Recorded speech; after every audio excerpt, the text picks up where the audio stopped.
Гамарджоба, доброго дня. Good morning, everyone. Thank you for coming to our first event of this kind that is organized under the joint FAO EBRD project, which is focusing on things that Raymond has kindly really described in detail, so he did half of my presentation. So I'm going to speak about some technical things, but I will go just over the technologies that we are looking at, and then we will have sections devoted to each of these technologies where experts who are practicing, who are using these technologies, will describe them in more details. I'm just going to give you a general idea of where do we stand with implementation of those technologies. Let's see if it works. No, it doesn't. Oh, okay. All right.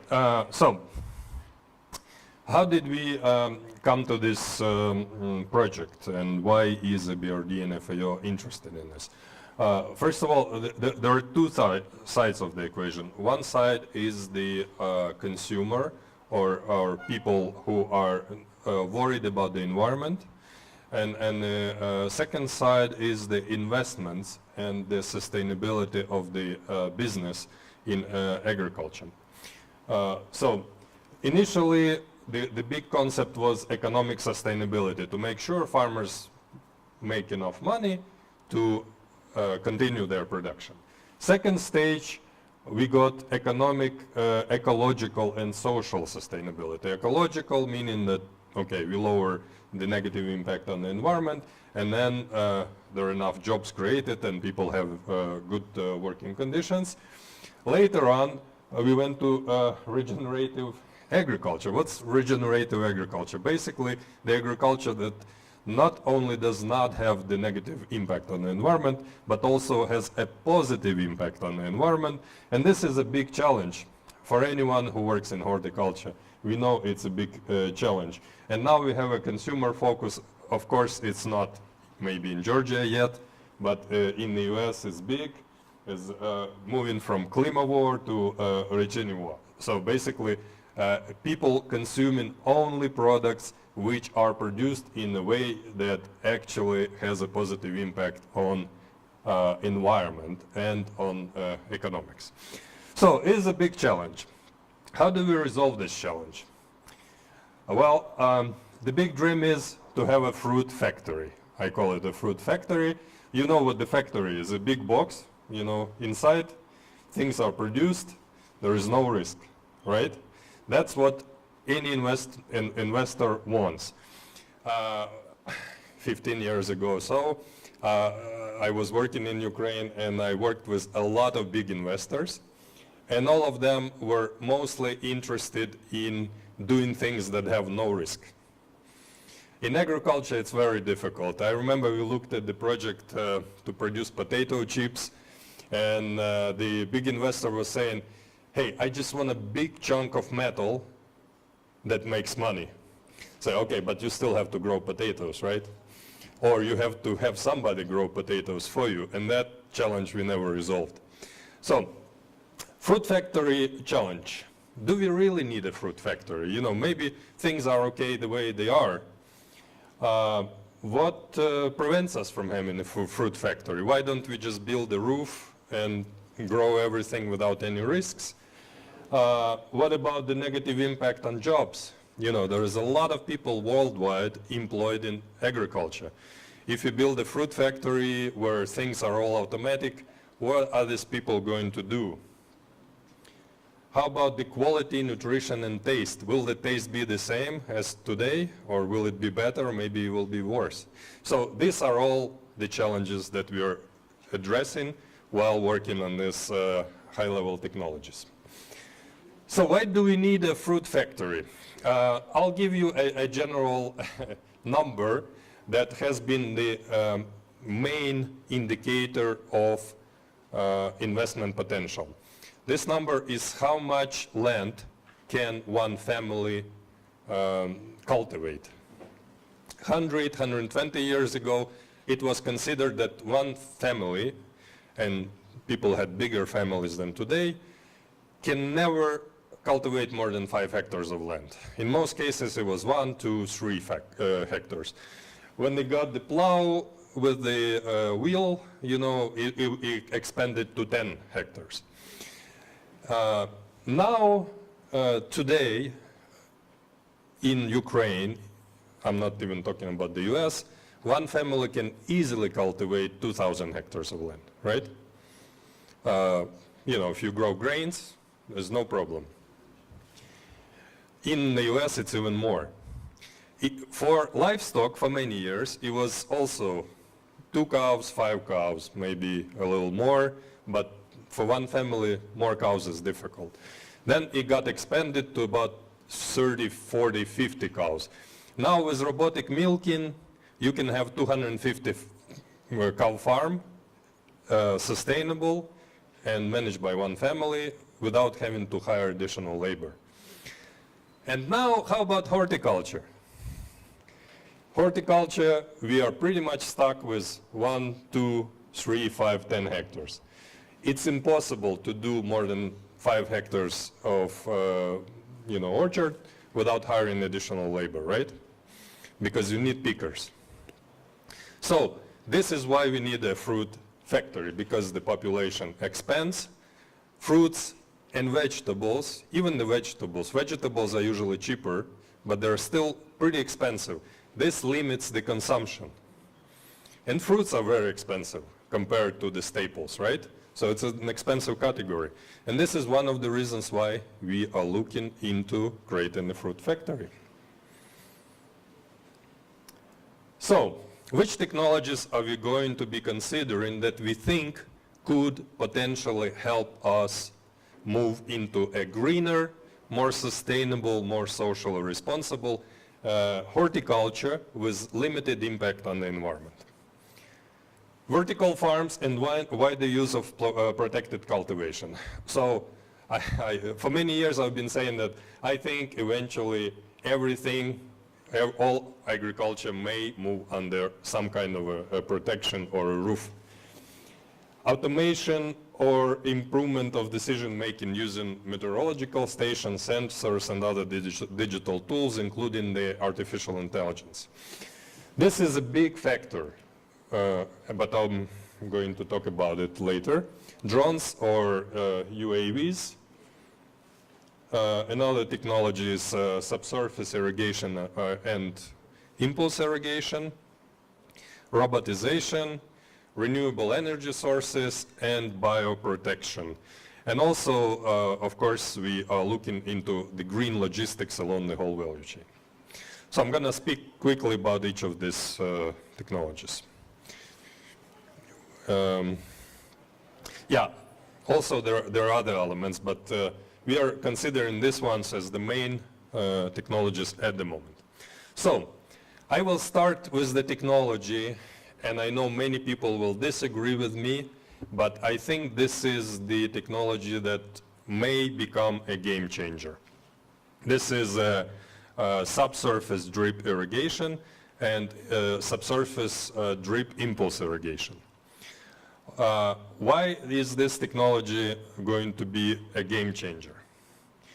Because it could make a big improvement in all of the aspects we spoke and all of the aspects that Raymond spoke about. It could lower negative impact on the environment. It could save all resources, water, fertilizers. It could help us reduce the use of chemicals for protection. It could help us reduce the number of energy we use to pump the water. So, many aspects. And for countries where water is limited, specifically in Central Asia, where we also work, this project works in Central Asia, it could be a main game changer. For Moldova, where water is scarce, it's going to be a game changer. And actually for other countries where you have a limited supply of high quality water. I think Marite is going to speak today about the quality of water as the main factor for very good and efficient horticulture. It could lower risks, and as I mentioned, it could also improve the yields of crops. So you can get more from a more limited area, and the safety of the product would be higher. So it could also be integrated with digital tools to make it even more efficient. At the moment, we have a very little experience in the region, but that's the negative side. Very high upfront investment, but it's not prohibitively expensive. And then it's now mostly used in the field crops. So already big investors are understanding the benefits of it. And Ukraine is the clear leader in the adaptation of these technologies. Although Ukraine does not have the major problem with water of the countries in this region, but you can already see thousands and thousands of hectares of subsurface drip irrigation installed in Ukraine. Impulse irrigation is even more efficient, but you know, I will let Sergey speak about it. Horti drones, let's give it a big picture. You know, it flies above your orchard, so you can see big picture. So you can have a better, faster identification of various types of problems. Not everywhere, because some fields and orchards are covered, but on uncovered ones, it definitely could be a significant improvement.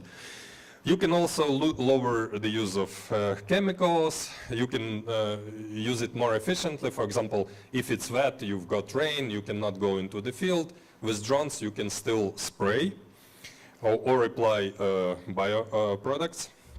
You can use it along the whole value chains, because the drones fly even in the storage facilities or in the logistics centers. And actually, they're being used in the logistics centers a lot. So you look at drones as something that doesn't only work outside, but also inside. And then when we speak about drones, it doesn't mean it has to fly, because there are also drones that go on the wheels. So basically robots. And, you know, it has positive impact on soils. However, it's at the startup phase. It focuses mostly on the field crops because it's big. The people who buy a $50,000 drone, they want to make sure it pays back quickly. So they go for people who have, instead of 1 hectare of orchard, they go to somebody who has 10,000 hectares of corn, for example, you know, because it's natural. However, we are trying to promote testing of the drones in horticulture, and we're going to do a lot of testing this year. And we are going to post the results on Eastfruit page and also on YouTube channel. Automation in decision making. We also have a very good presentation today, so I'm gonna just pretty much skip it because you will hear it. But basically, this is the most advanced technology in terms of how it's used. In Ukraine, every orchard that is producing export quality fruits has meteo station, has soil sensors, has leaf sensors, and all kinds of other sensors. Everybody. In Georgia, I know that quite a few people also have it. So it's something that already works. And I've seen meteorological stations here, and they could be integrated with many other things. So it's something that's already happening. You just need to learn about it, because there are many things about these technologies that people don't know. You know, there's additional knowledge required, and adaptation, because the programs that exist, they do not really analyze the local conditions very well. So you need to adopt the technologies to varieties, to crops, to local conditions. Robotization. Well, it's very simple with robots. It's a dream of every farmer. So you don't have to hire anybody. You just let the robots do the work. However, and they can work around the clock at night while you sleep, hopefully. So you can get a better quality of produce, lower losses, and lower costs. However, it's still very far from being used here. There are several orchards in the world where robots are working, where they're picking fruits, mostly big fruits like apples and pears. There are a lot of advancement in robotic picking of strawberries, which is happening in the US mostly because labor is very expensive. But and also I've seen the prototypes that are pretty good at doing the pruning of the trees. However, I think it's still, pretty far away from here, and also we're looking at the cost of labor versus the cost of a robot. So for the countries of Central Asia, Eastern Europe, maybe it's even further away.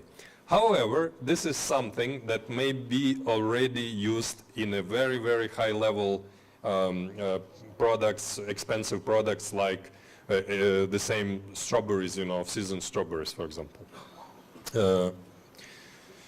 Vertical farms. Vertical farms, they actually do exist in Georgia, and quite a few of them. It's probably the highest level of protected agriculture, although Marite claims it's nothing new. It existed for many years, but now it's a hyped up type of business, so we're gonna pay attention to it. We think we already see it making some change in the market of herbs. However, this is something that has a lot of potential, but is still a long way to go in terms of development and adaptation of the technologies. So it's at the startup page. Most people who invest in these startups and vertical farms beyond Eastern Europe lose money. In Eastern Europe, people actually make money. So this is a big phenomenon that, for example, in Rome, at the headquarters of FAO, a lot of people don't understand. They say, hey, this technology doesn't work. And then they talk to people here in Ukraine that make money using this technology and using this approach. And so this is not about the technology. When we say vertical farms, we do not mean the technology, we mean the business model. So today's presentations are going to focus not on the technology, but on the approach, on the business model. Sometimes if you change the business model, the technology that looks hopeless will become very, very profitable. Let's see. Pooling, green logistics. We should not forget about logistics because 120 years ago, it cost as much to transport, 1 ton of grains 50 kilometers away from the farm as the grain itself. In today's world, the grain gets shipped anywhere in the world. It doesn't matter. It costs only about $20 to ship it anywhere in the world, maybe $40 sometimes. For horticulture, logistics are expensive. You lose freshness, you lose product, and we have some very, very good solutions, proven solutions that do not exist in Georgia, do not exist in Moldova, do not exist in Uzbekistan and other countries. It exists in Ukraine, could be improved. So we're going to speak about the pooling system of foldable boxes as one of the elements of green logistics. So I'm skipping this because we have a very good pioneer of this technology speaking about it. Renewables. Very simple. It works.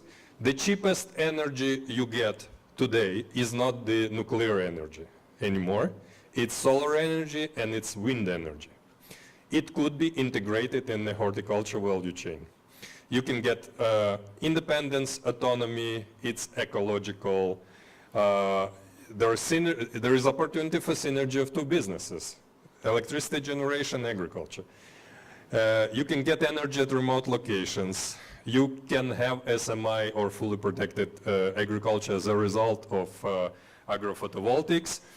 And the limitation there is a very expensive cost of storing the electricity. So this is something that is being optimized, and once this energy cost, storage cost goes down, it will immediately become extremely useful even for things like greenhouses. Bioprotection. Let the nature do the job. For many years, there's been a lot of wrong kind of messages about bioprotection, but now there was a lot of R&D because of the Green Deal in the European Union, which limits use of the chemicals, but also because people discovered that using bioprotection sometimes is cheaper than using chemical protection and actually more efficient. So Sergey today is going to give us some examples of that. Of course, it's a huge positive impact on everything, but a lot of stereotypes that exist prevents wider use. So I have a dream, just imagine that all of these technologies are combined, and let's say we are growing late variety of sweet cherries, fully covered with semi-transparent solar panels to extend the harvest, generating electricity, which runs the pumps, meteorological stations and sensors, subsurface irrigation, and fertigation system, and the decisions are made based on the readings of the sensors by artificial intelligence maybe, and the protection is fully using the biological methods, and the cherries are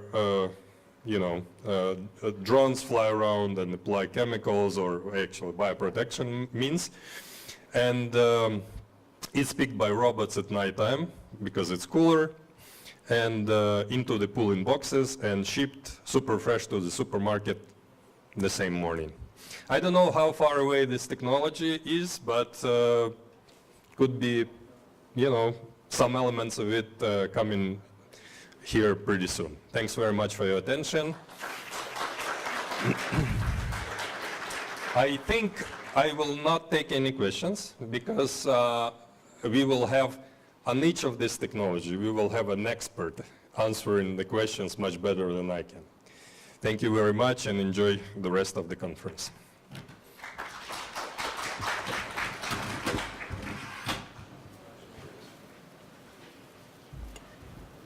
Thank you very much indeed for such a comprehensive presentation. Dear guests, I would like to say that our program is divided into blocks, and to present the next block, I want to invite international consultant of FAO, Marian Saldadze.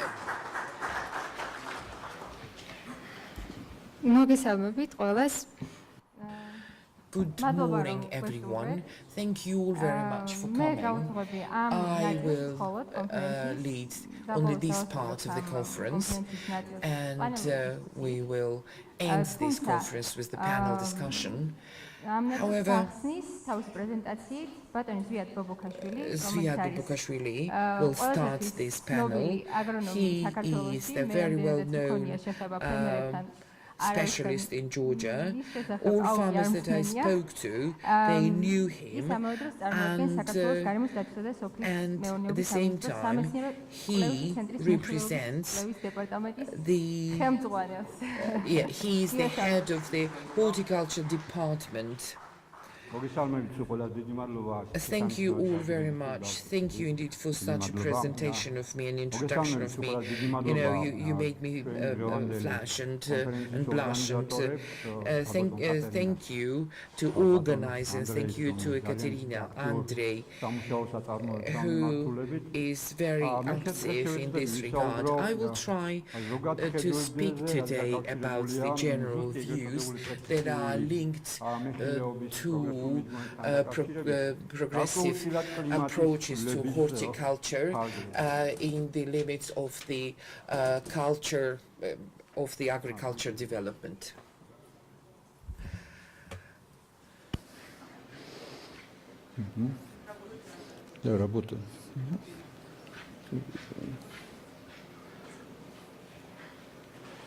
თავისთავად დადასტურებული ფაქტია, რომ It is a fact that climate changes take place in the world.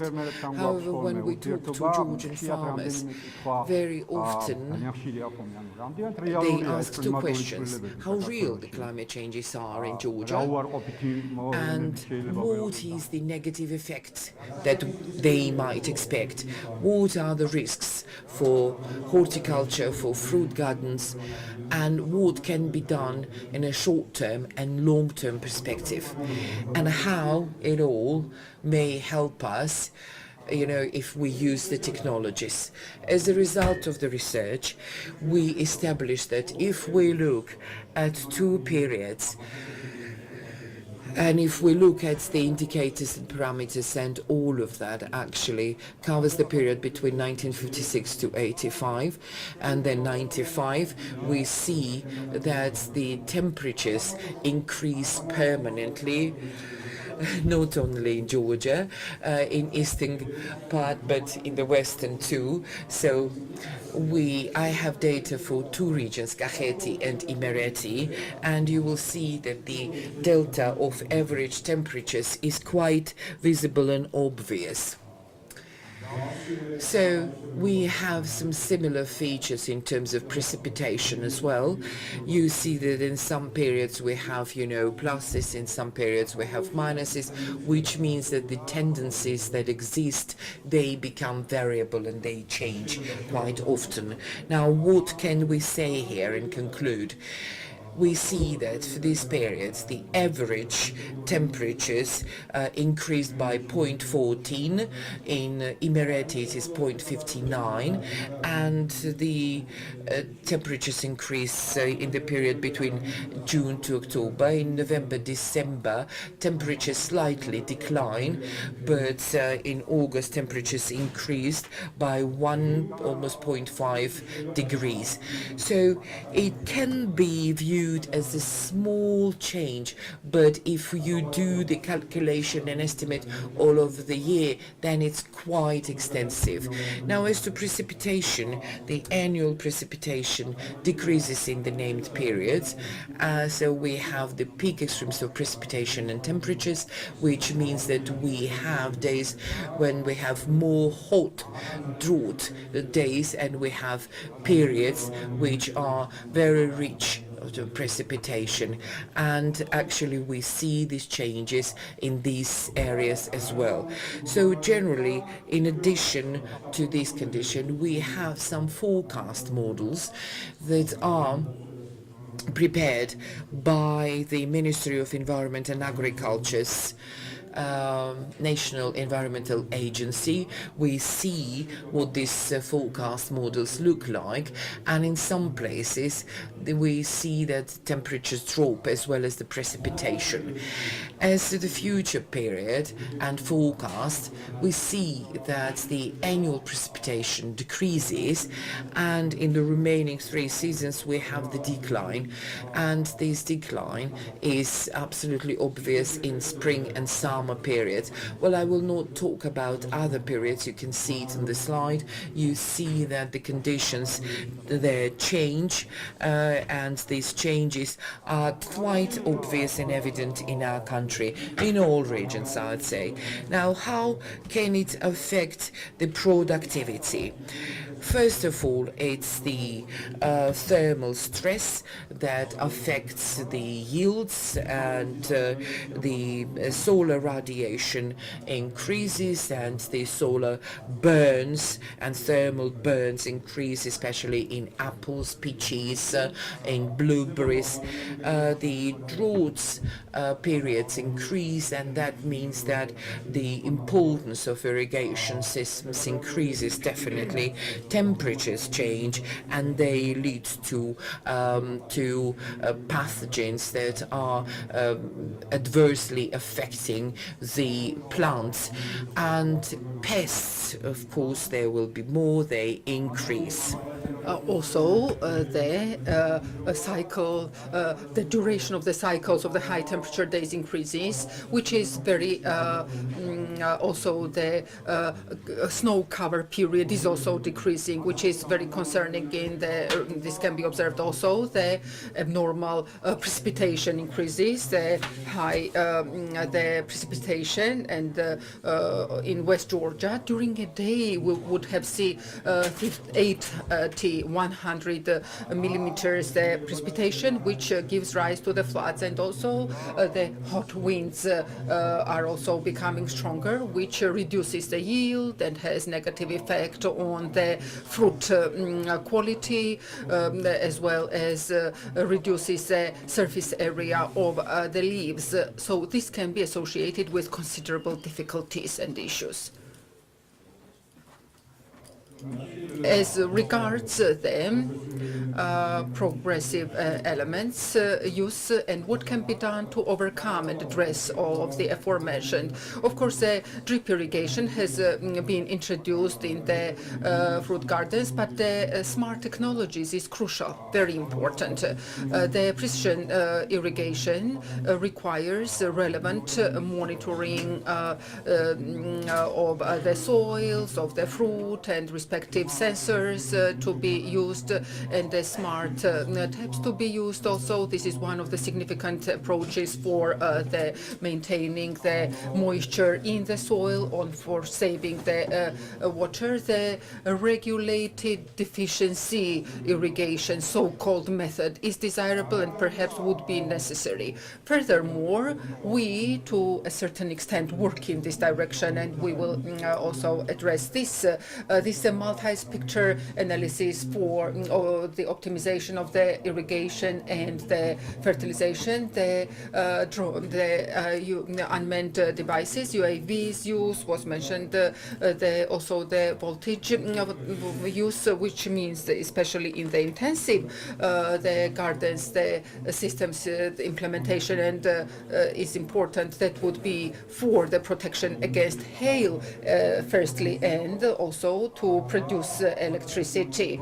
And perhaps a direction which has been quite a subject of the lively discussion lately, which is the digital ecosystems creation by means of various applications and software. The unmanned the tractors, etc., has also been very interesting. As regards the Scientific Research Center for Agriculture, organization is working in many different directions. As regards the precision technologies, we have a specific direction, the outline of the project, which primarily means the satellite and drone information use for the agrotechnical activities optimization in the gardens.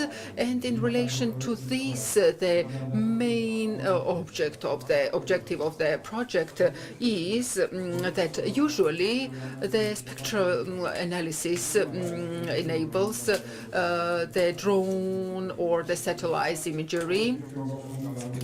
We always have certain errors, and validation of those errors and validation and adapting to the practice is very important goal of the project. The spectral analysis, wide variety, and I won't overburden you with this information. In our pilot research, we had one plot, and the satellite photos have been used primarily.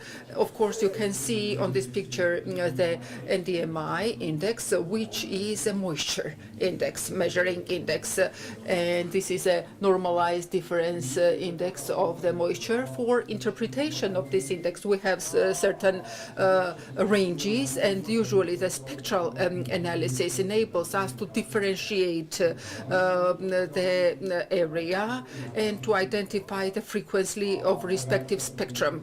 And for instance, to look at this picture and example, we can see that the blue spectrum, which is 0607, does not require the watering, irrigation, while in other areas and sections there is a high humidity. And respectively, this is very interesting for the irrigation, but another detail that needs to be specified is for us to look via sensors what happens in an garden, in the soil, and to observe the correlation, the satellite multi-spectral analysis, and actual and real situation on site.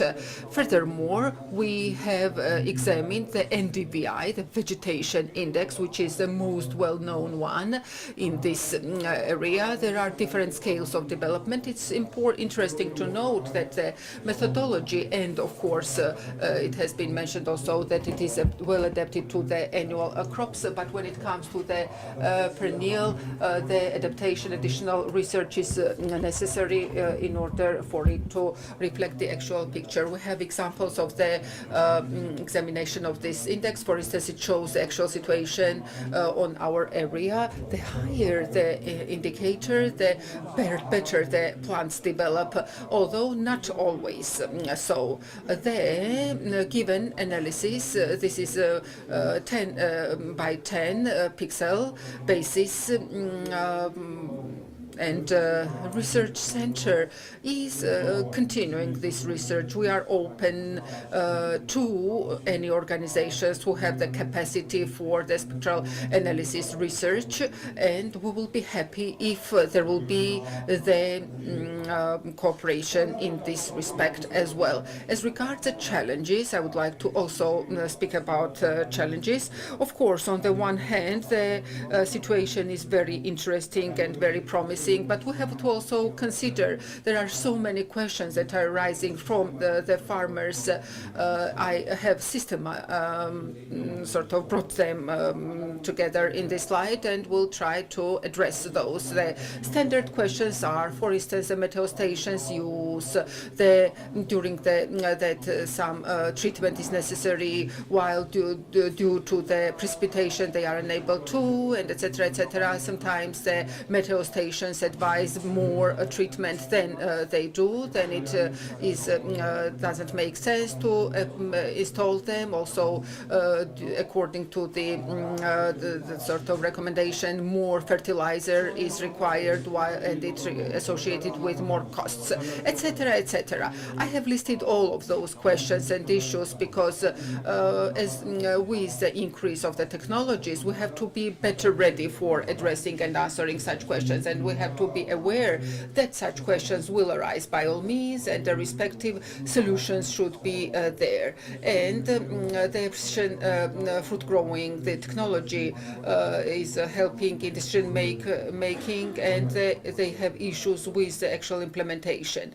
So these are some of the issues. If we look at the precision fruit growing key components, which I have here, the main part is the decision-making system.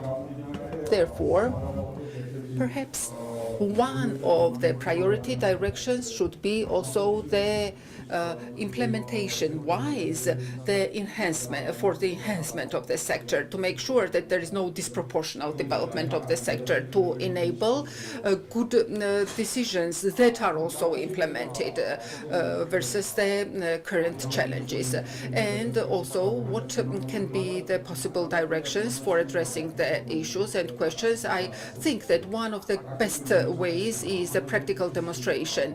The better platform for persuading and convincing the farmers in the usefulness of this. Of course, there is no other than this.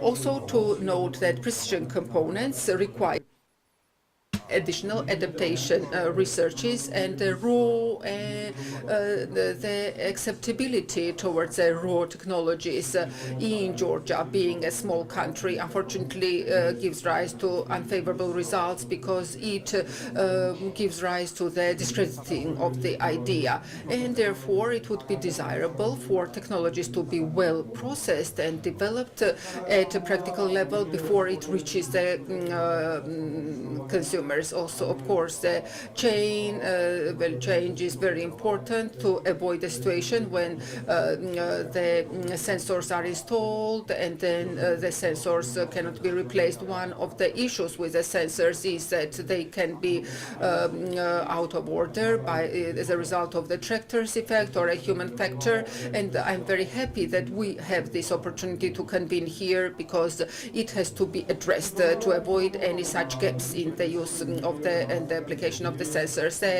Some of the directions of precision agriculture can be divided into the short-term and the long-term ones. And firstly, in our opinion, the agro-meteo stations is very important, which will bring the approaches closer to the farmers and the adaptation will take place. There is a very successful experience of the use of the meteo stations as regards notification and reporting of the threats, which will be very important, and the unmanned, spraying is very interesting direction also, and we can share certain opinions with this respect as well, and the spectral analysis that we have already addressed. Of course, the fertigation irrigation systems, automatization, and the smartphones and various applications use in the short run is manageable and the realistic, as well as the installation of various the humidity measure sensors. And long term is immediate monitoring of pathogens, the point sort of the section-specific the treatment facilities, and of course this is our dream to have the unmanned, not only the drones, but also the unmanned tractors, as well as the some etc. etc. But this is all under long-range solutions. And initially, sort of focusing on the shorter term possibilities will be very effective for all the players and the parties involved in this sector. Lastly, I wanted to highlight the resources related to the precision agriculture. Of course, there are the free public domain resources and those beginners who are interested in getting to know with this spectral analysis, the free of charge platform, as well as precision, the fertilizing system online resource, as well as a virtual teacher drone operation, this app, as well as the weeds and the pest identification calculation platform, as well as a material resource for the weather forecast Meteo. This is all I wanted to address as part of my presentation.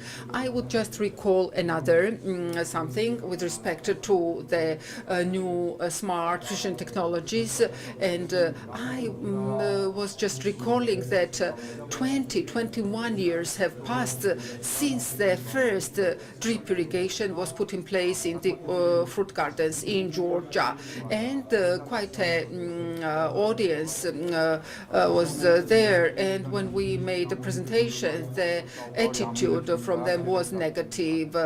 They were sort of criticizing who would sort of keep these pipes in place, while of course currently non-use of the drip irrigation is just unimaginable when putting up the new the gardens respectively. When we dream, we have to realize realized that sooner or later it will become the reality. I'm very happy that this conference is going to considerably contribute to this and will help take significant step towards this direction. Thank you very much for your attention, and if there are any questions, I will be happy to address them.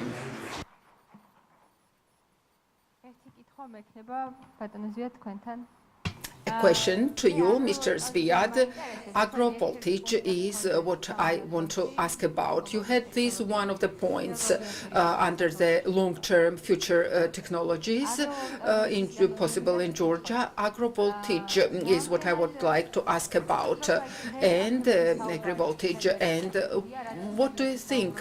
Do you think that the agrivoltage is similar at this stage as it was 20 years ago with respect to the drip irrigation?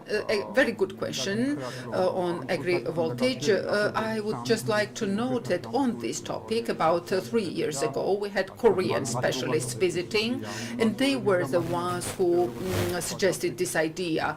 And back then, it was out of the fiction realm. Although, if we consider the current developments, the trends, also if we consider that the use of solar panels is in a quite active phase and the price is also lowering, very interesting startups have been launched in this direction. The so-called sort of a thin solar batteries, and quite interesting project in Europe should be noted, and therefore I would not say that this is a long run, and in the nearest future there will be certainly some first steps taken in this respect, and I in general think that with respect to the green economy this will be very, very significant contributor, because they were talking about the sort of working and the tilling, etc. Perhaps this is electric tractors that would be, and respectively the batteries should be charged for those. By all means, it will be linked to the agri-voltage, and therefore I would not say that this is a far future. Thank you very much. Thank you very much.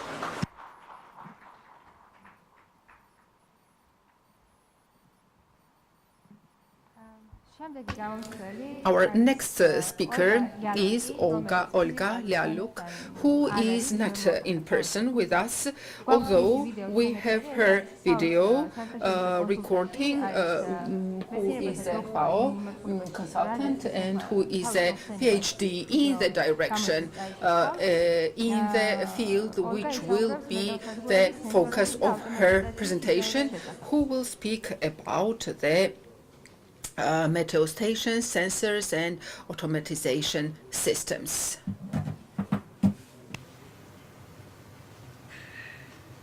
Добрый день, уважаемые гости и коллеги. Рада приветствовать. მოგესალმებით, პატივცემულო კოლეგებო, კეთილი იყოს თქვენი მობრძანება ამ შეხვედრაზე. საერთაშორისო კონსულტანტი FAO-ი გახლავართ. მე მინდა მოგითხროთ იმ შესაძლებლობების შესახებ, რომლებიც მწარმოებლებისთვის არსებობს მეტეოსადგურების გადამცემების და მხარდაჭერის სისტემების თვალსაზრისით და ხილის წარმოების თვალსაზრისით.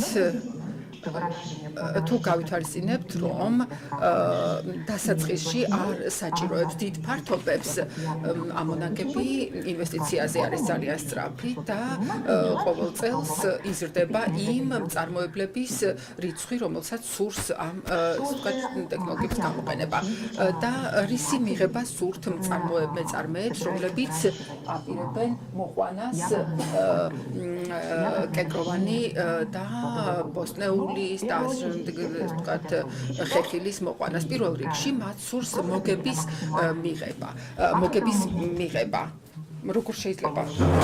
урожай для данной культуры с данного the and the use of the minimum amount of resources to reduce the prime cost, and to another parameter is the quality of the products. Everyone wants to get quality, high quality products to have the highest price received for them. What a farmer has to do for this, to ensure this. Of course, throughout the entire period, the plants should be in the optimal condition of the environment and ambient, and only in this case the quality of the products will be highest. Moreover, the measures should be taken for the minimizing the damage and losses. What are the risks involved?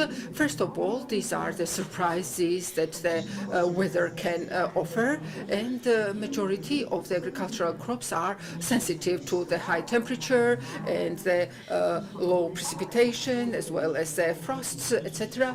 And particularly if this happens during the critical phase of the development, this results in the reduction of the yield and other unfavorable effects.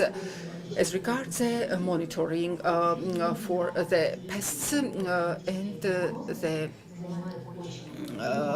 this takes quite a lot of time for the agronomists, and the performing of the measures, of course, depends on the experience and the capacity and the skills, and these can reduce, if not manage, the quality and the amount of crops. Of course, the used resources are very important. The quality water, the fertilization, electricity, they have the lion's share in the production. As regards the non-rational or the excessive use, results not only in the losses, monetary losses, but also affects the environment, product, and ultimately on the human health. As regards the human factor, it has important effect. The traditional agriculture involves the presence of the farmer on the field and observing and following all the stages. And with the increase of the area, of course, it becomes harder and harder to manage by human, respectively. The application of the meteo stations, of the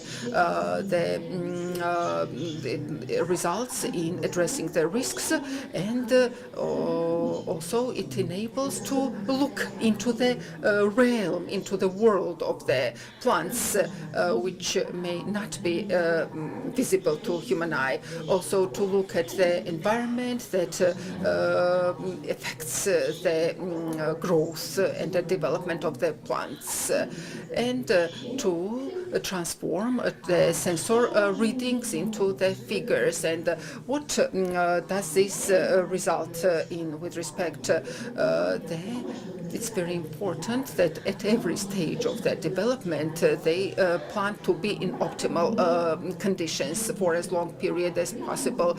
In the open field, some of the parameters, environmental, we can address and even impact, and such as the wind, the direction of the wind and its strength and the precipitation, we can't have impact on, but we can somehow mitigate the effect and protect the plants, for instance, against the frosts, as well as add to the field the respective products if the ambient air is higher than 30 degrees, etc., etc. Also, some preparations and products can be applied, and the treatment can be performed for the prevention or mitigation of risks that can have negative impact on the crops. And furthermore, the parameters such as that we can not only impact on, but also the control and maintenance maintain in best measures. This is the humidity, the temperature of the soil, like when to water and how much, and to also the monitor the fertigation. What is the system of monitoring and for decision making? It is comprised of several segments, which is the sort of hardware, such as the meteo station sensors, etc., and program part, software part, which is the software that analyzes the data from and gives the indication as to the possibility, likelihood. Usually, the farmer can get this information via the web interface, either email or another manner. There is a huge number of the companies that produce the meteo stations and sensors, and they also offer software that can help farmers with their processes. With respect to the specific equipment, it depends on the objective of a company and the servicing of the equipment, and most importantly, in my view, this is a presence of official representative within a country. Majority of producers offer the 4 types of the sets of the meteo stations, of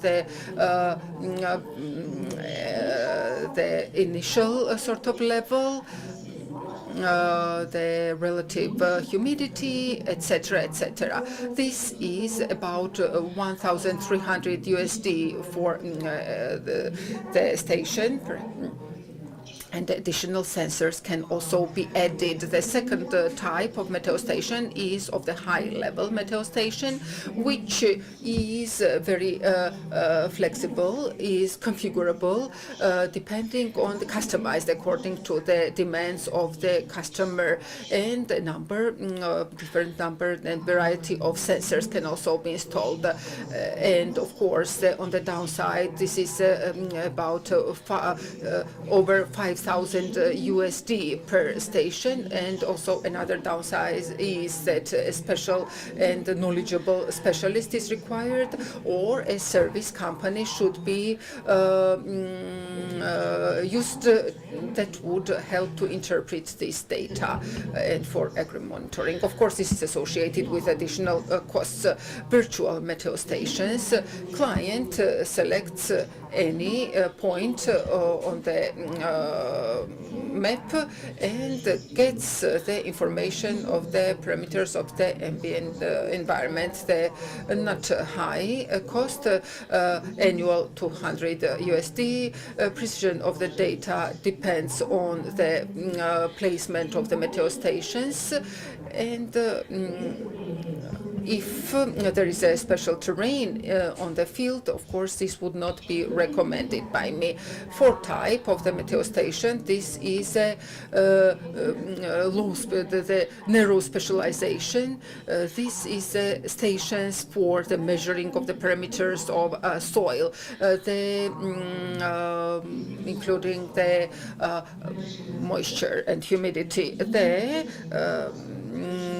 Relatively low cost, from 600 to 1,200, and as regards the recommendations for small producers who have 1 or 2 crops and want such technology, of course such beginner stage would be advisable, and for those who have different and variable the terrain, high level would be recommended meteo stations for those, and the stations for the measuring of the parameters of soil. Moreover, the software should be noted that calculates, analyzes, and provides a graphic representation of the field measurings. Oftentimes, it enables the free of charge. They enable free of charge demo versions to enable the clients to get familiar with the interfaces, software, etc. The calculations such as the respiration, etc., the monitoring of the weather is free of charge or is extremely low cost. And furthermore, it's necessary to pay for the storage of the data on the server, which is from 50 USD and over per year, depending on the number of the sensors, as well as the module for the weather forecast. This can be diagrams, graphs, etc. Furthermore, I wanted to speak about the additional software products that are offered by producers. They are the for fee. First one, I wanted to speak about it. This is the module for forecasting of the weather conditions and the meteo forecast service. With the help of this, the current weather conditions can be followed, the short-term weather, 1 to 5 days and up to 14 days weather forecast, as well as storing of the meteorological data for the future periods. And based on such stored and accumulated data, the calculation and the likelihood of various weather can be calculated. The unfavorable conditions, the frost, low temperatures, floods, etc. The next module is the module of fertigation and irrigation. It's very important to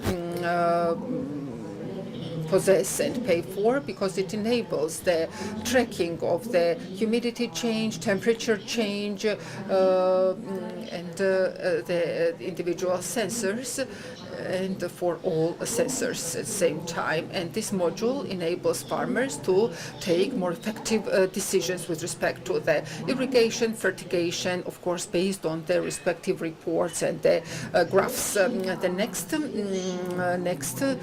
module I wanted to focus on is a module of the forecast of the diseases and the pests, and it would depend on the past and current parameters of environment and the modeling of the diseases and the pests, and it can respectively alert the farmers about the diseases as well as the of the pathogen or a pest. And the use of the sensors and enables the organization of distant monitoring over the condition of the plants, as well as identify history of all processes and weather factors and critical phases for their development and for subsequent analysis. And with the help of the fertigation and the irrigation module, the decisions can be made effectively and for improvement of the quality of the production. Reduce the use of very precious and high-value products, and respectively the reduction of the prime cost. Also, 30 to 50% increase of the decrease of the irrigation water and electricity, as well as 22% decrease of the fertilizers, and about 15% decrease of the various inputs and the plant protection. And the use of such systems has enabled to reduce 1,000 USD per hectare per year reduction of the cost, which is very considerable cut of the cost. Of course, the reduction of the frequent response to the rapid response to the weather condition, as well as the reduce the number of the crops that of the production and the harvest that is not in proper condition. As regards the problems and the gaps and the issues, this is relatively novel. It is applied in the universities and scientific organizations. Main gap and deficiency is the absence of the national producers of the equipment and modules for the supporting of the taking decisions about the fruit and vegetable field, and interpret and understand this data, because this is quite difficult process. And the absence of the specialists, the meteo stations and the sensors, this is not the ready products.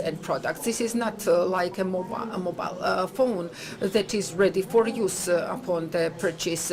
They have to be installed appropriately on the field, and of course calibrated. Some of the sensors should be calibrated dependent on the and another gap and downside is that they have the certain life sort of, and some are good for 10 years, while others can only last and be good and operational for 2 years. And lastly, in conclusion, I wanted to say that the fruits, berries and vegetables production without the meteo station data for aiding the decision making, I would compare with the GPS, with the driving without GPS navigation and without a panel. And of course it's possible, but where are we heading? How much resources are left? When they should be filled? In which quantities? And what the issues may await the immediate or the relatively urgent steps to be taken. Of course, experience, knowledge and intuition would be the resources we would rely on, which of course cannot ensure the sustainable and the prospective business, respectively the use or non-use of the data of the system from the systems is up to each of you.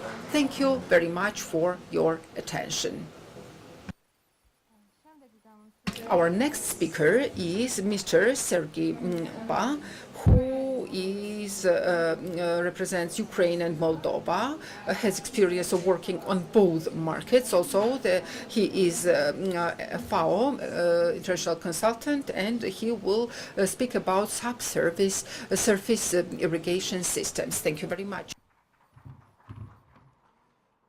Dear colleagues, I want to give you some information about such way of irrigation which was mentioned before. It's subsurface drip irrigation, which can be, it's my personal opinion, and I will try to prove it, can be a game changer in agriculture.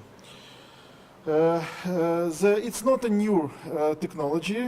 This technology first of all, I know that some investors are in this conference, and my question, have you ever seen return of investments during 1 year?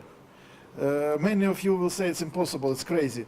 But I will give you some cases that prove that it's possible, and this investment is investment in SDI, subsurface drip irrigation. The technology subsurface drip irrigation is not new. It's first system was installed several thousand years ago, and here in this slide you can see even first dripper, which founded by a very famous archaeologist Shik Sorry. Which was founded by a very famous archaeologist sheikh in the territory of modern Iraq and Israel. The comeback of technology was in 1959 in the USA, and broad use of technology was when companies started to produce integrated emitters with root guard technology. What is root guard technology? I will say a little bit later. And with pressure compensated drippers. One more issue, this technology will develop much faster with implementation of precision farming. Here, the example where I want to show how the return of investments can be so quick. It can be done during one season. This is examples from tomato growing. Tomato growing in these economical calculations, you see the growing on 3 different ways of irrigation.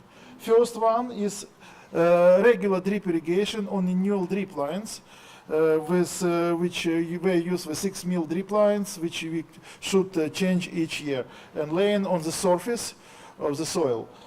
Second one is subsurface drip irrigation. It's a real case in the field where tomato, you can see the photo, was planted on subsurface drip irrigation. And pulse irrigation. Pulse irrigation is completely new technology which allows to save even more water and fertilizers. It's mean irrigation with small pulses, let's say 2-3 minutes with intervals which determined by sensors in the soil. There are several sensors we can use, and I prefer to use the aspiration sensors, which measure aspiration down by the roots of the plant. Somebody likes to use moisture sensors, but never go. So, and in this table, you can see that we have the same price for the seeds, for the seedlings, and already we have different expenses on irrigation. And SDI and the pulse irrigation, we have much less expenses of the maintenance of the system because we need less labor, less people. We don't need to repair the drip lines damaged by the soil insects and birds and other animals. We also have a difference in water use, approximately 30%, less water. We have different in pesticides application. First of all, it's less weeds, I will show in the other slides. We have in because of 10 centimeters of top layer was not wet, it was dry. So less weeds. We have also less fungicides application because of the dry soil. The less diseases infect our tomatoes. So we have less expenses on fuel because less sprayings. We have less labor costs. Here, the main figures is, you can see, is here. The payback is less than 1 season. So we have, and during 10 years, the system actually can work more than 10 years. We have SDI system which work more than 30 years already. And during 10 years, you pay back your investments many times. you know, I know that in Georgia you have a lot of hazelnuts, and that's why I show this example, because I think it can be interesting for Georgia. For example, this is from Italy. There are some good examples also from Spain with hazelnuts on subsurface drip irrigation. You can see the location of the drip lines. You can see in the photo. It's 1.5 meter from the plant, from both sides. First of all, the yield harvesting of this field was in 4th year. This is much earlier than on regular drip irrigation. The yield was 20–40% higher, and the quality of the product was better. It was 30% less empty shells, because it was much. We could regulate soil moisture in much better way, which is critically important for the hazelnuts. And quality premium. And extra investments in compare with regular drip irrigation was only 300 euro per hectare. It's not much.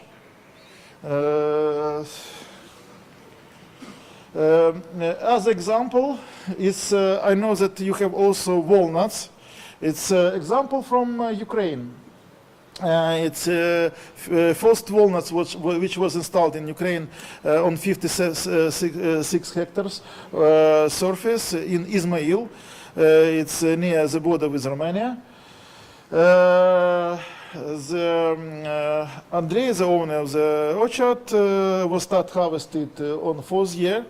It was 2 varieties, as far as I remember. It was Chandler and Fernor. What we can say about these orchards? Less maintenance costs. It was needed only 1 person was operating with the irrigation system. In fact, you can be without this person, even without it. You can the owner can do it through smartphone, but anyhow you need to put fertilizers in the tanks. You need to dissolve it, and so the caliber of the nut was much better. And the harvesting system is much easier. Harvest much easier, because all your drip lines in the soil. Nothing. You don't need to take care about drip lines on the top, or if you have sprinkle irrigation, it's even more complicated. As a result, next field he planted, 90 hectares, was planted on subsurface drip irrigation. We have also, as I told, good examples of application of subsurface drip irrigation on tomatoes. We have examples from Turkey. Here you can see the photo where we got 140 hectares for 48 tons per hectare of yield in contrary to 112 of drip irrigation. And also we have a good example from Ukraine, where we had 220 hectares of organic tomatoes on subsurface drip irrigation. In this case, why owner use subsurface drip irrigation? Just because, first of all, because in organic growing you must take care about many factors, and the weed control and disease control is critical. And that's why the growing before the war, we had experience of 3 years of organic production of tomatoes on subsurface drip irrigation. It was quite positive. as it said, one of extra benefit is if we are talking about growing tomatoes for tomato paste, the harvesting issue is also important. And on subsurface drip irrigation, it's much easier than when you have drip lines on the top of the soil. I want to say more, we mentioned also in previous presentation about ecological aspects. We should leave our land and our water resources for our next generations. And when we have subsurface drip irrigation or pulse irrigation, we have also many ecological aspects because we don't use so many pesticides. We save our water. And what is the problem with fertigation on a classical drip irrigation? A lot of nitrogen, of nitrites are moving with our irrigation water, with the gravity water, down and pollute our ponds, rivers, with nitrates, with phosphites and other things which is not so pleasant. And the decision, as I told already, is less evaporation, less herbicide use because water, surface is dry, and less water use. Because water, it was very interesting presentation of Zviad that year by year we had more and more, we'll have more and more problem with the water, availability of water. Maybe it's not so critical in Georgia. In our countries, in Ukraine and Moldova, it's critical. It's becoming more and more critical year by year. But the resource of water, and when you save 30%, it's very important. And also, in many cases, the pumping heights, pumping costs is very high. For example, when you should pump 120 meters up, the saving 30% of the pumping costs can become critical for making decisions to grow crop or not to grow. And about pulse irrigation, this technology allows to minimize washing out of fertilizers and pesticides almost to zero, because on this technology we avoiding completely our gravity water. We irrigate only water which can be held by capillaries of the soil. And the thing is very important is quality of the products is higher. And this is in our competitive world, it becomes very critical issues. I told you, let's summarize the advantages of SDI. It's water saving, fertilizer saving up to 20%, yield increase up to 30%, quality is higher, much less disease, weed pressure less, and the minimum impact of external factors like solar radiation, damage by birds and animals, and less maintenance cost, up to 60% less maintenance cost we have on subsurface drip irrigation. And one factor which may be not actual for Georgia right now, it's reuse of wastewater. In some countries it's widely used and it's also very important.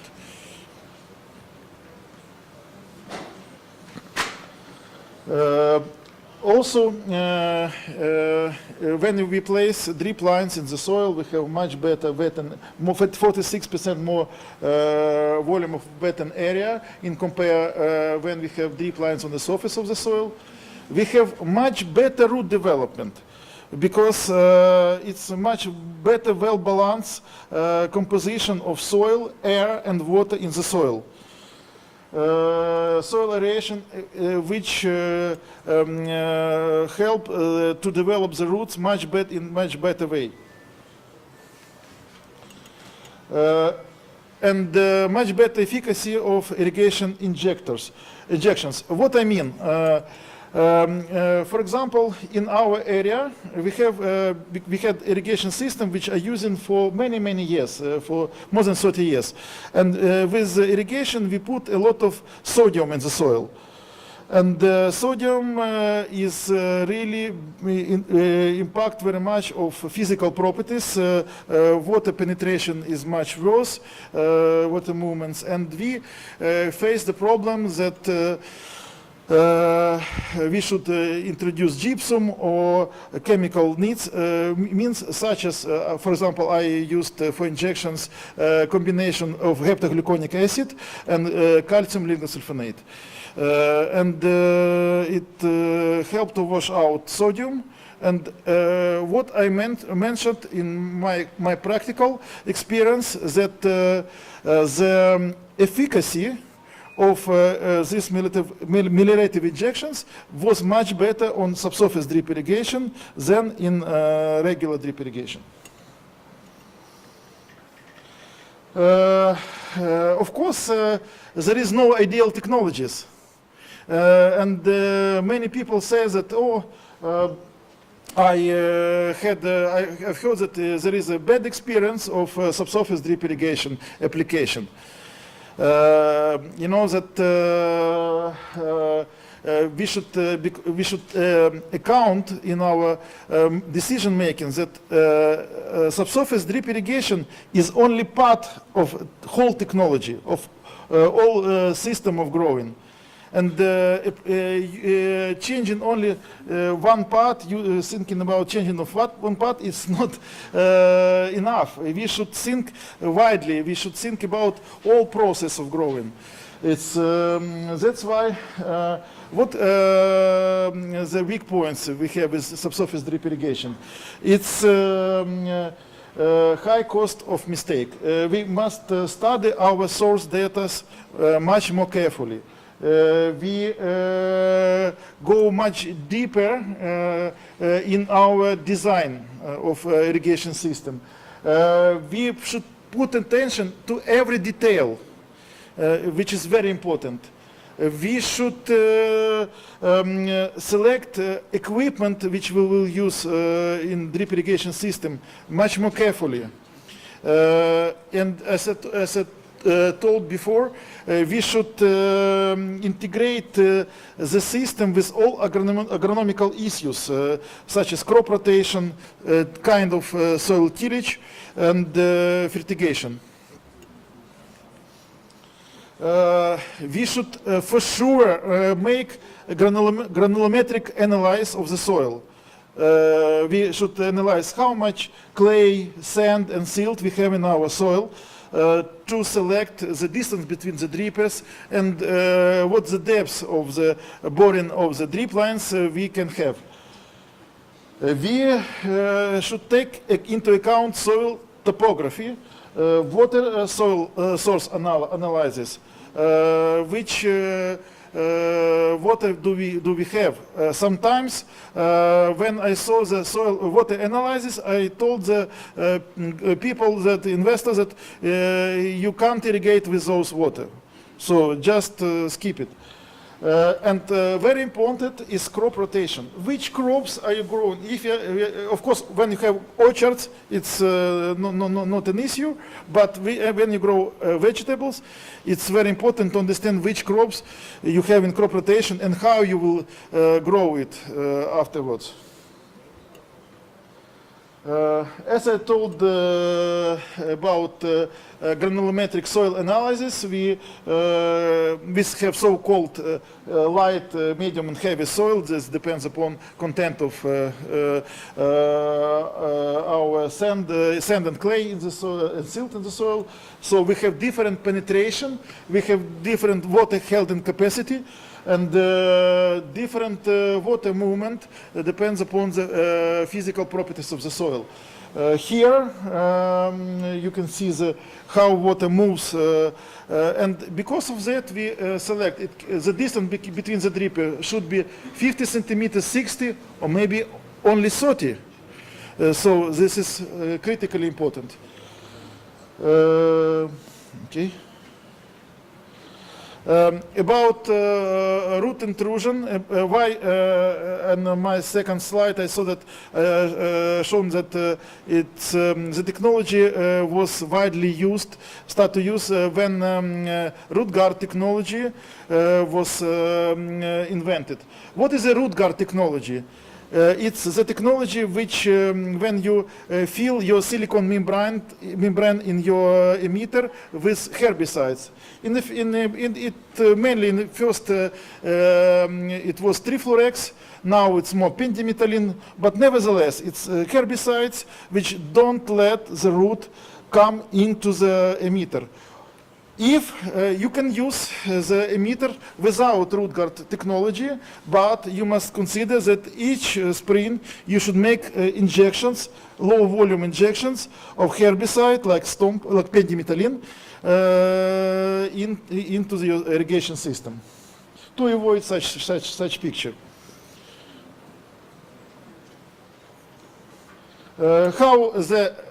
It's not the must. We have different kind of emitters. It's just an example how emitter looks for subsurface drip irrigation. We should have anti-drain barrier here. This is silicone membrane. This is self-cleaning labyrinth. Because you must understand that you put this drip line for many years. As I told, we have some subsurface drip irrigation system which work more than 30 years already. So it should work the same together with your orchard. So you will change it only with changing of your orchard.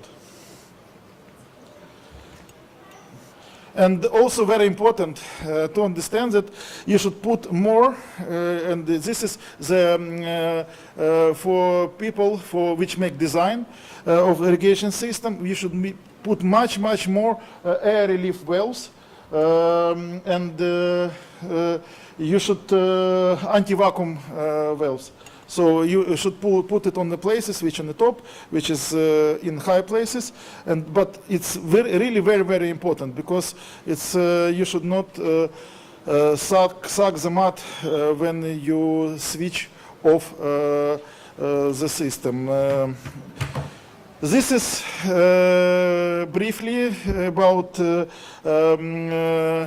subsurface. I have a very wide experience with subsurface drip irrigation, and in Ukraine, for example, we install more than 1,000 hectares each year of subsurface drip irrigation. If it wouldn't be this war which we have now, it would be this process would speed up. We would have even more, and.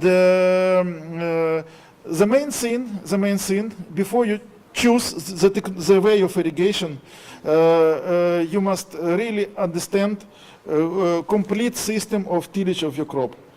Okay, if you have some questions, I will be happy to answer. Yeah?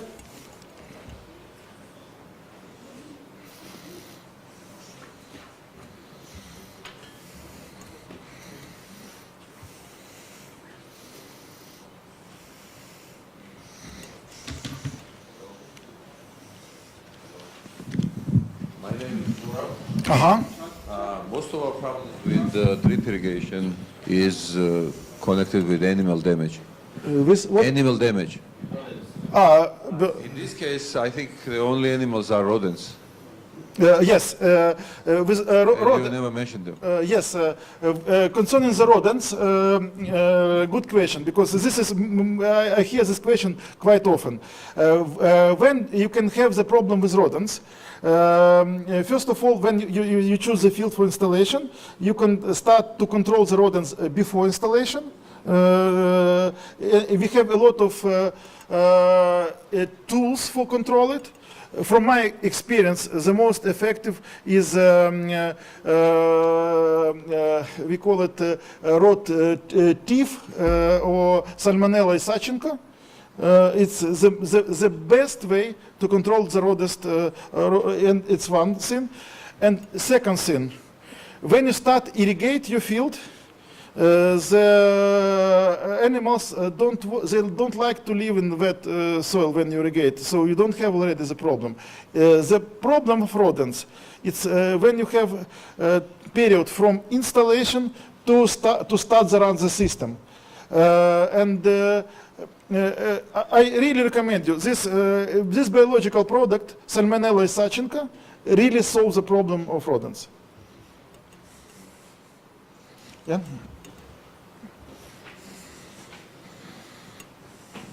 Very interesting presentation. I just wanted to add that within the framework of the Phoenix COP AFD EU project, we have organized connection between Netafim, the global leaders for drip irrigation system, sure, and one of the best farmers here in who has thousands of hectares and especially around 1,000 hectares under pivot for corn.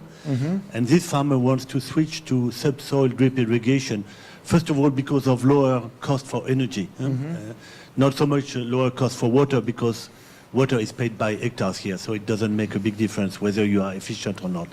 The big problem we are faced with is definitely the problem of rodents, because from October to March, April, there is no irrigation, so rodents will eat this, and it is becoming a really serious plague here. But in any case, the idea would be to launch this process between Netafim and this farmer probably this year. Yeah, fantastic. I can give you even the contacts of the companies which produce this rodenticide, which is very effective for subsurface drip irrigation. It produced by several factories in Ukraine, even now during the war, and I will be happy to make a link with them. I would like to mention that in Ukraine we have a lot of projects where we have combination of pivot system and subsurface. Yeah, the corners, exactly. Not only the corners. For example, we have never have ideal field. The field is never, the surface of the field is never ideal. And when you have, for example, covered with pivots, part of the field, the rest is you can cover with SDI, so it's can be very good combination. Okay.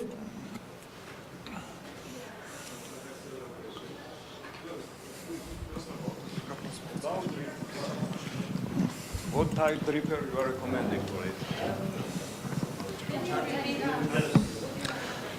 You mean the drippers usually... close? My question about dripper. Which type of dripper you are using in this subsurface? Look, the main demand should be with anti-siphon properties. So this is the must. Which company, it's not so critical. We have several companies which has very professional... Continuation of question.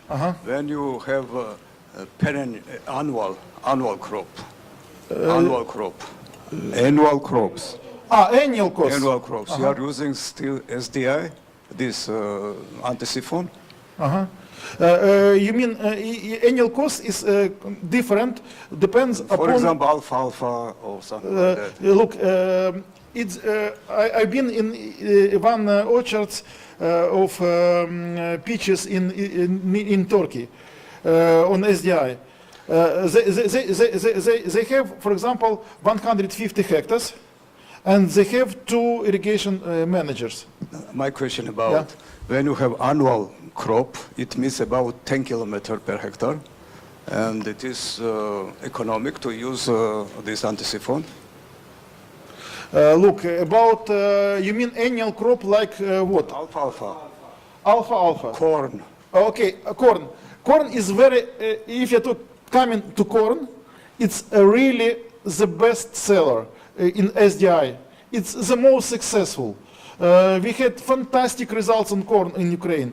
And the corn on SDI is really shows fantastic corn, soya, especially in combination with no-till technology or strip-till technology, shown really perfect results. Still my question about the economy, because we are talking about 10,000 kilometer, 10,000 meter per hectare, and my question about using the anti-siphon is, and thickness of wall. Wall thickness. Yes, Wall thickness. absolutely. You know, this is a very discussion question about wall thicknesses. Many people, many companies like Netafim or Metzer Plus or Rivulis says that you should apply not less than 36 mils, for example. But I can show you the orchards in Odessa with SDI, which with the age of 20 years, now 21 I think, with 16 mils. And works properly. Yes. For your information, we are presenting company Toro, and it has very big experience in the United States, and they're using tapes in annual. So okay, next question. In orchards, when you installing in the young garden, or newly planted, do you think it is enough to grow the orchard, or need additional irrigation? I didn't got your. Sorry. The question is the following. It should be deep digging and deep installation on 30 centimeter or 40 centimeter, correct? We try to install from 40 to 50 centimeters in our year. And when the roots is not developed yet, because newly planted trees, do you consider this water will be enough to develop these trees? Look, the location of the drippers, of your drip lines is very important issue. First of all, as I shown in my slides, you must understand which kind of soil do you have. If you use a pulse system of subsurface drip irrigation, for example, it's, the weak point of pulse irrigation is it's very sensitive to topography. Okay. Understand. We have farmer here in this auditorium which already installed it, but first 2 years it is walnut, case of walnut. First 2 years he was using the different type of irrigation, like sprinkler irrigation or something like that, to grow the trees, and after that it's what starting. It's starting the walking. Okay, another question. Look, I have a timer, and it says that I'm completely out of time. Okay. I'm here. I'm really question. feel to answer, ready to answer your question, but it's we must respect the time. Same thing. Thank you, Sergey. Please take a seat at the panel, because now we will have a panel discussion. And actually, Mr. David Malazonia will... Okay, I will speak in Georgian. Please take your headphones. Dear David, please, you will facilitate, and you, Zviad, please come in here to the panel discussion. So we will continue talking about the SDIs. So the topic continues. All right, let me take a place here. The first question I decided to ask of Zviad, since he is experienced in Georgia in using the SDI. There was an attempt of installing the system, not only an attempt but working the system. He has experience. In addition, Zviad has experience in perennial cultures, will it be blueberries or walnuts, and he has very frequent contact and communication with various farmers. So I want to ask him quite a specific question. Maybe I'm not to make a mistake. Actually, I want to look into my notes. And my question is linked to the following. In your opinion, dear Sviat,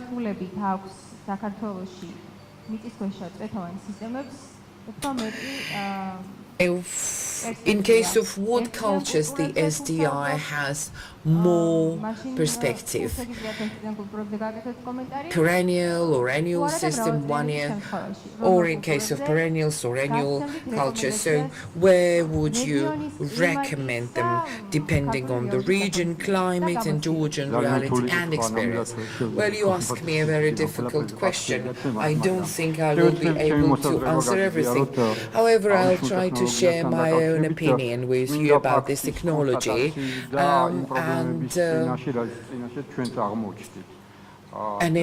considering challenges and the difficulties that we have faced. Although the technology itself is quite interesting, the method has quite an advantage because the dripping mile on the surface, and we talked here about the rodents, well, actually it is more vulnerable in face of, in face of animals, meaning that it can damage the rodents and various different animals and rodents. So this over the surface is more sensible to animals than the SDI. And it has one other advantage that I have to underline. For instance, in cultures like almonds or walnuts or others, where we can get and collect, and for collecting crops we need different tractors or shakers or sweepers, etc. It's not good to have the over the surface dripping glass, because it's quite a disturbance, because then in case of almond gardens we need to move it somewhere, etc. So in terms of methodology and technology, it's quite an interesting system. Well, of course we'll need to fine-tune it, and probably we'll use these systems. However, again, I will share my practical experience, the problems that we face. I think that the technology shall be complex. You know, putting it in the ground is not enough. We need to take into account the structure and the composition of the soil. In Georgia, we have quite heavy soils all over. In the western Georgia, it has different specificities. I will not talk about these details right now, but usually these soils can be, and these dripping lines can be of cut or something like that. And we had a problem of rodents, but I think we could use like sensors, and the sensors give us exact information about what happens in the soil. And therefore, you know, sometimes, you know, we have questions about the system, because somehow the plant can be under the stress, not because of the water, but usually it's blamed on water stress. So there is no objective evaluation, and therefore we need to install this sensory system so that we see how much water is delivered to the plant. You know, what is the real reason for stress on the plant, etc. And we need to know how many cubic meters of water is really spent. We need meters for that, and if it is then connected to the application, it's even better, and it will make the technology even more flexible and applicable. For us, these three issues were the challenge. First, we didn't know whether we needed the the humidity of the soil in the field, and we did know. So the sensors actually with the water meter in combination gave us a good result. And one more issue that we could decide then, it was, maybe it's better to have two lines and the like two parallel miles, although of course it will make the system more expensive.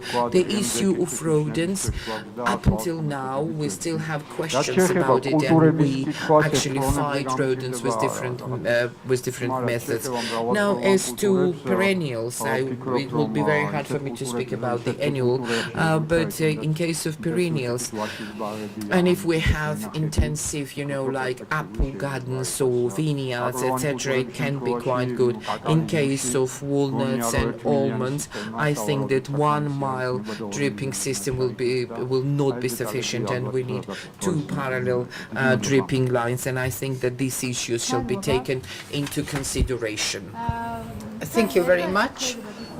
We can conduct discussion later on, depending on what the answers will be to the questions. Next question will be to Mr. David. Mr. Sergey will be addressed in the last place to enable him to assess the situation in reality in Georgia, based on the comments from the national experts. Mr. David Malzonia has extensive experience with the drip systems, irrigation systems installation, different types of the systems, including the subsurface one. Although the experience is not very extensive in this respect, I know because I have attempted to obtain certain information from the Georgian market on this, and unfortunately there is just very few farms that have the SDIs in place, and those ones even are not very much focusing on the superiorities of the system, because this is relatively novel in Georgia. Therefore, I would like to invite Mr. David to make a comment, if he can, considering that he has direct links with the farmers, as is familiar with their behavior when they address and approach the service providers. What are the factors that determine the decision of farmers? One I have heard is that this SDI is expensive, and therefore no one is opting for this, therefore. But as I can hear and understand from Sviat's comments, this is not the sole reason, and other factors may be the lead factors to the decisions against it. And therefore, if you can share with us your experience with interaction with the farmers and how they make the decisions. And in those few cases when farmers are not trying to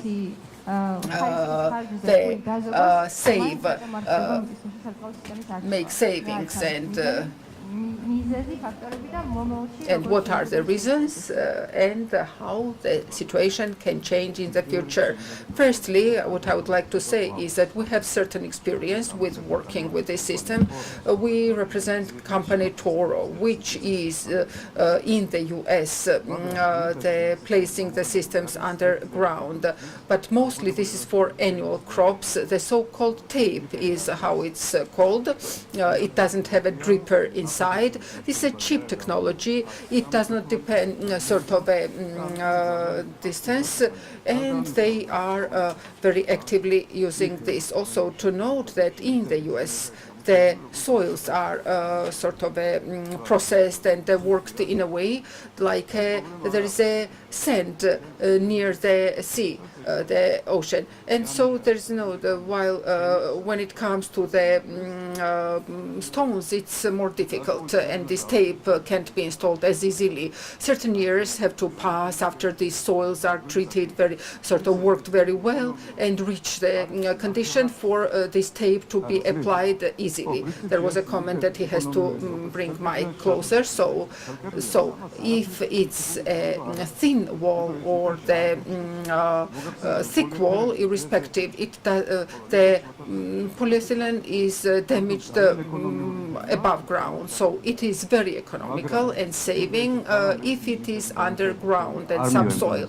But of course in Georgia the soil has to be in the condition to be conducive for the use. Otherwise it is quite high risk, and the placement of those the thick wall ones, especially the root guard, it's quite expensive, twice as more than anti-siphon regular pipes, and only the high value the projects only can be the ones that would qualify best anti-siphon. Of course it's good, but again we have to consider the issue, problem that Georgia's soils have rocks and stones in them, and the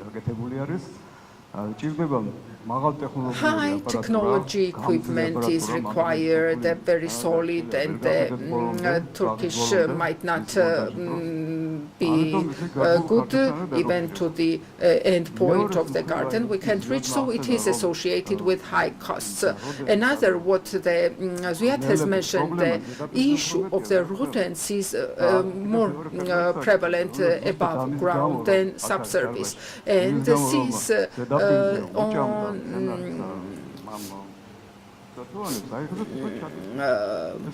so when it comes to the almonds, they would place subsurface. So the economy will lead us to get to the subsurface, and it was rightly mentioned that it interferes into the mechanization, like harvesting, etc., etc. Of course, the subsurface is very beneficial, but we have to consider also the risks associated with it, particularly when it comes to the working of the soil, like it hasn't to be the rocky, and the anti-siphon, the pipe, meaning when the irrigation is done, it will shut off, and the membrane, the shutting off membrane was mentioned, that otherwise if the water flows in, back in, because when the pipe drains, it will sort of take in the mud and the water, and it of course will clog.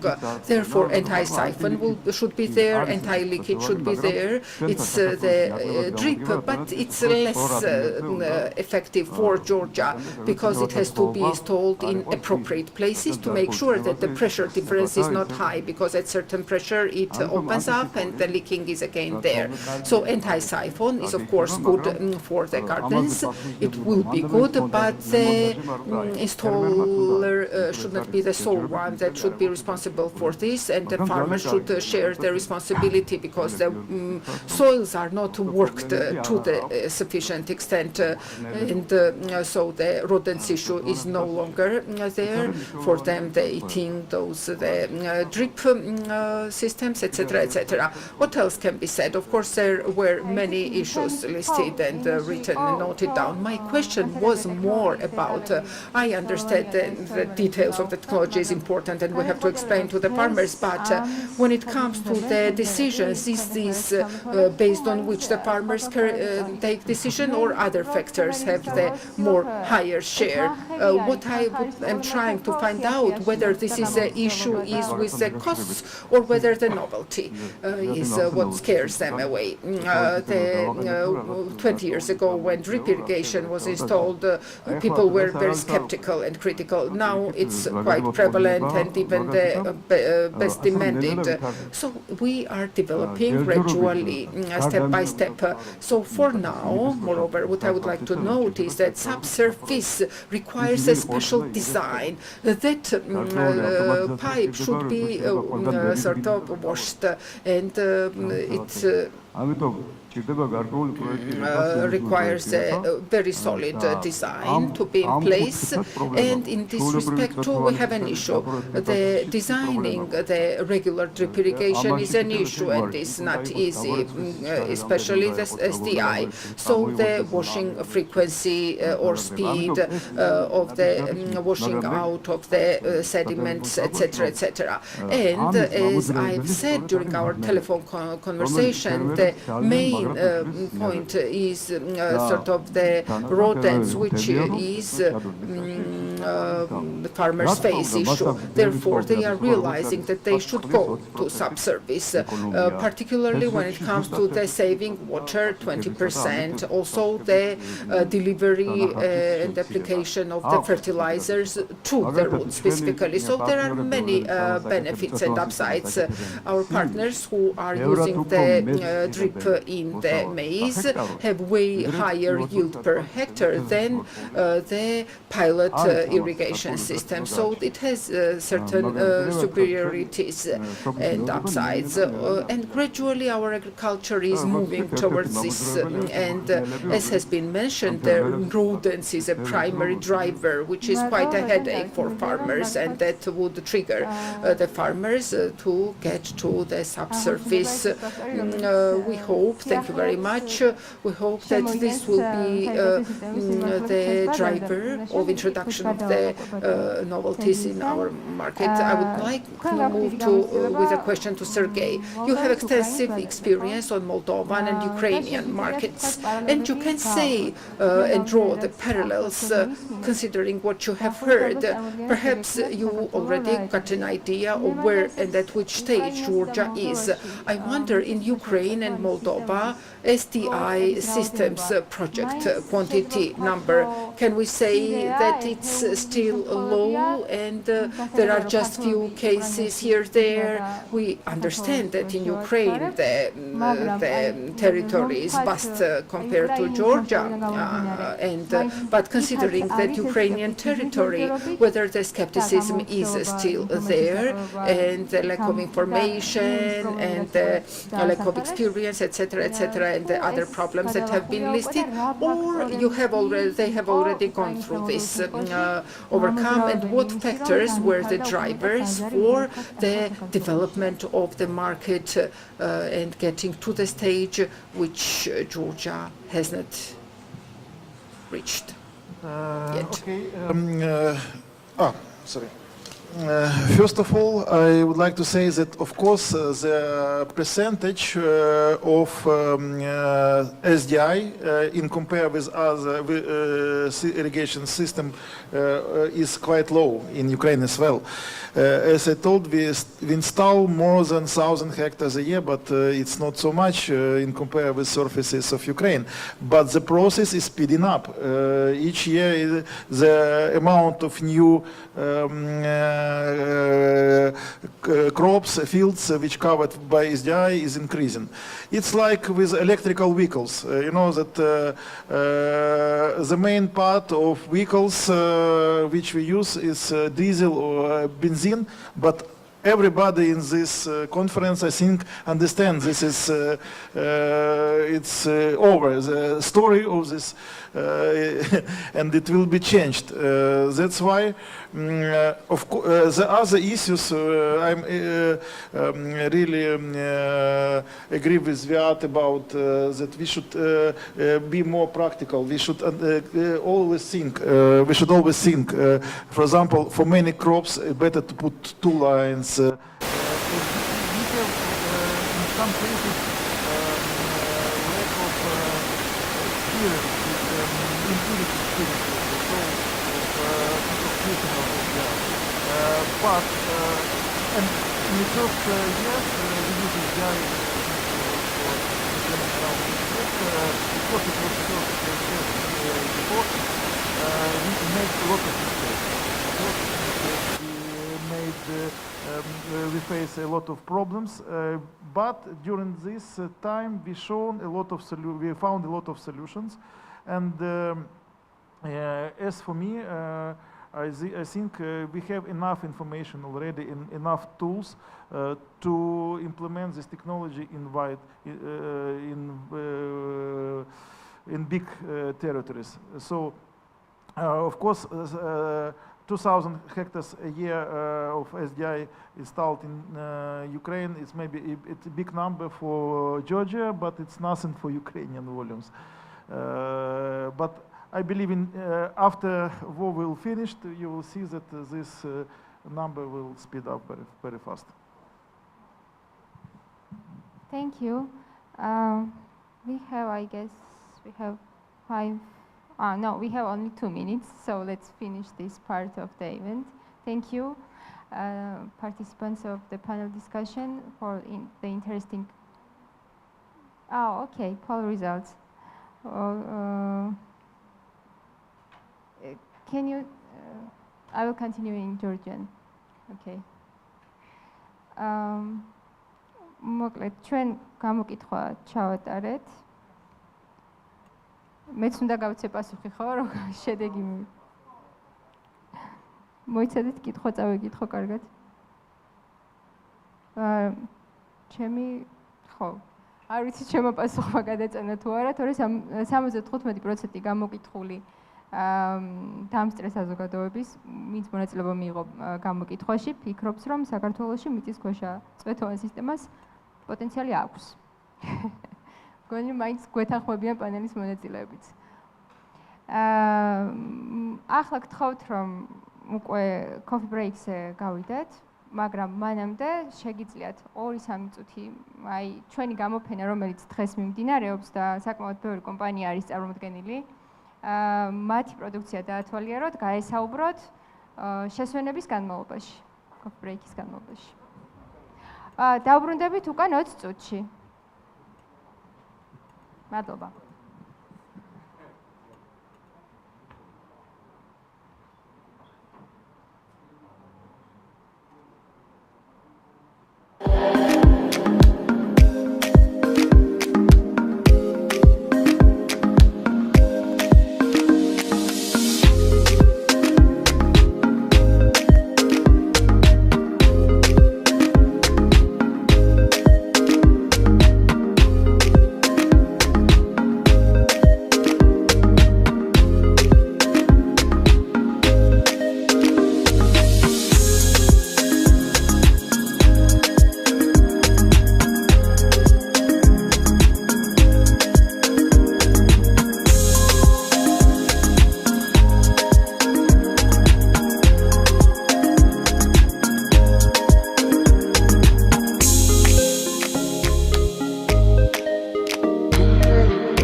კომპანია უდაბნოს საკუთრებაში მყოფ ნუშის ბაღებში, რომელიც მოიცავს 2000 ჰექტარს. ამ ბაღში გაშენებული არის სხვადასხვა ჯიშები. ეს ჯიშები არის ესპანური გუარა და სოლეტა. გვაქვს ასევე იტალიური სუპერნოვა და ასევე ლაურანი, იგივე ლორანი ავიახორი, რომელიც წარმოშობით არის ფრანგულეთში, თუმცა გავრცელებული არის უფრო ესპანეთში. დღეს საინტერესო ცდას ვატარებთ, ასე ვთქვათ, რაც გულისხმობს დრონის სწავლობას და ეხლა ვაპირებთ, რომ ვცადოთ თუ როგორ შეიძლება ვთქვათ, კანტონებში, კონკრეტულად ნუშის მიმართულებით, დრონის სწავლობა გამოიცადოს და რამდენად, ასე ვთქვათ, ეფექტური იქნება. ეხლა მიმყოფებით 2018 წელს გაშენებულ ბაღში, ეს კონკრეტული ჯიში არის გუარა, რომელიც არის დამკვიდრებული ჰიბრიდულ საძირეზე G667-ზე და ერთ-ერთი გამორჩეული, ასე ვთქვათ, კარგი ბაღი არის ხოიარობით და გზრდის მნიშვნელობით და ძალიან კარგი ზრდა განვითარება აქვს.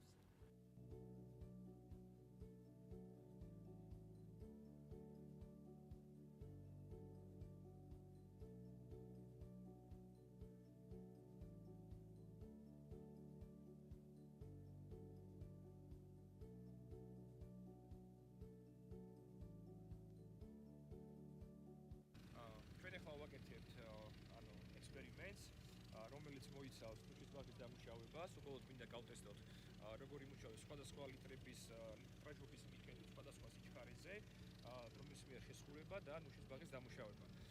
აქ არის განსაზღვრული დაახლოებით საგექტრო ნორმას ვტესტავთ 20-დან 80 ლიტრის გაფრქვევის ფარგლებში. ასევე ვარეგულირებთ სიჩქარეს, საიდანაც მოხდება ოპტიმალური გაფრქვევის სიჩქარის მიხედვით ლიტრაჟობის დადგენა, რადგან სიჩქარე რაც უფრო დაბალია, ამ შემთხვევაში ბურთთა გაფრქვევა პომპები უფრო ნაკლებად მუშაობს და უფრო ასე ვთქვათ ცოტა ზღვრის.